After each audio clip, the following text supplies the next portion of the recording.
तर मित्रांनो, घरोघरी मातीच्या चुली या मालिकेच्या 9 मार्चच्या एपिसोडमध्ये छान ट्विस्ट बघायला मिळतोय. आणि ट्विस्ट असा असणार आहे की माया ओवी जानकी यांचं फोनवर बोलणं करून देते. ओवीच्या मनात ऐश्वर्या, रणदिवे कुटुंब यांच्या मनात कसं विष पेरले हे माया दाखवण्याचा प्रयत्न करते.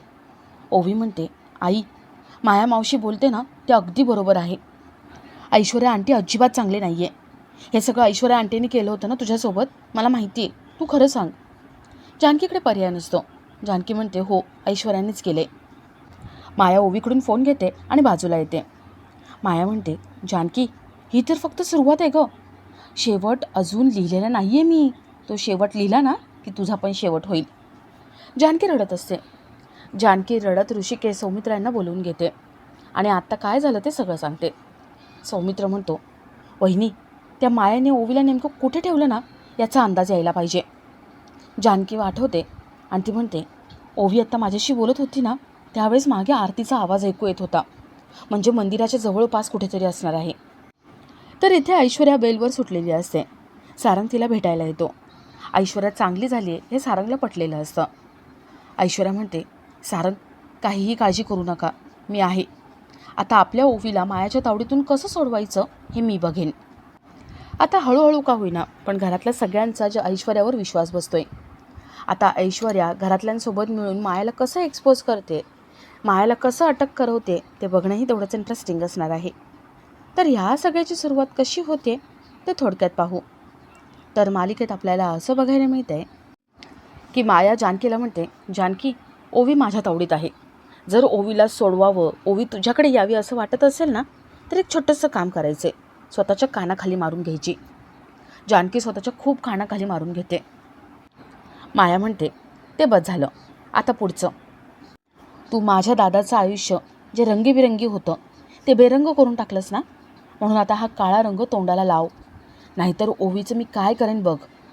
जानकीकडे पर्याय नसतो. माया सांगते ते सगळं करावं लागतं. जानकी स्वतःच्या थोबाडीत मारून घेते, स्वतःच्या तोंडाला काळं फासून घेते आणि रडत असते. तर इथे ऋषिकेश, सारंग यांना समजतं की जानकीने आपलं लोकेशन पाठवून ठेवलेले. सारंग, ऋषिकेश जानकीला शोधायला निघतात. तर इथे माया जानकीचा खूप मानसिक छळ करते. ती जानकीला म्हणते, जानकी, आता हे रणदिवे कुटुंब राहणार नाही. आता तुला कळेल की अनाथ असताना एकदा कुटुंब मिळणं आणि त्यानंतर पुन्हा एकदा अनाथ होणं हे काय असतं. आता तुझं कुटुंब मी तुझ्यापासून हिरावून घेणार. माया रणदिवेंचा फॅमिली फोटो जाळण्याचा प्रयत्न करते. जानकीला ते बघवलं जात नाही. जानकी हाताने त्या फोटोची आग विझवते. जानकी म्हणते, मी जोपर्यंत आहे ना तोपर्यंत माझ्या कुटुंबाला मी काहीही होऊ देणार नाही. माया म्हणते, ठीक आहे गं, अगं फोटोची आग विझवली, पण तुझ्या फॅमिली मेंबर्सला कसं वाचवणार. आता ओवी माझ्याकडे आली. हळूहळू एक एक करून सगळे माझ्याकडे येतील आणि मी सगळ्यांना संपवून टाकेन. माया एक पेपर देते आणि ती जानकीला म्हणते, जानकी, या पेपरवर सही कर. जानकी म्हणते, मी अजिबात सही करणार नाही आहे. काय लिहिलं याच्यामध्ये.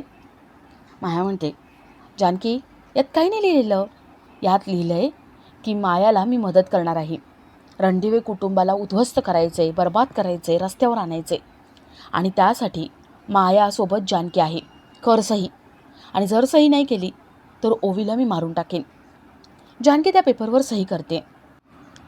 माया जानकीला म्हणते, जानकी, चल तुझा चेहरा दाखव, तुझा मस्त फोटो काढायचा आहे आता. माया जानकीचा फोटो काढत असते आणि जानकी हात चान्स शोधते. जानकी मायाचा गळा धरते आणि तिला जाब विचारून तिला मारून टाकण्याचा प्रयत्न करते. तेवढ्यात ऋषिकेश, सारंग तिथे येतात. माया जानकीला ढकलून देते आणि तो पेपर घेऊन पळून जाते. इथे ऋषिकेश, सारंग जानकीला सोडवतात आणि तिला घरी घेऊन जातात. घरचे सगळे विचारतात, जानकी, कुठे गेली होतीस तू आणि तुझी ही अवस्था कशी काय झाली. जानकीसोबत काय काय घडलं ते सगळं सांगते. सगळ्यांना भीती वाटते.